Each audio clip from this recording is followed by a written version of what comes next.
คุณแม่ทำวัดน้ำท่วมโอ้พริบตาเดียว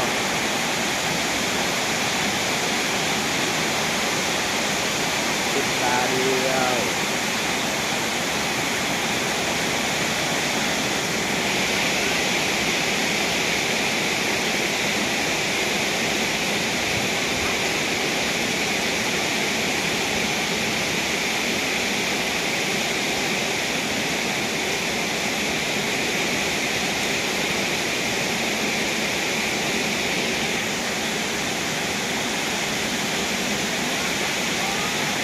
ฝน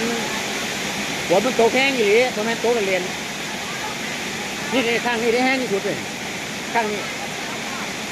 รถมันธรรมดาเนี่ยรถเป็นอย่างธรรมดา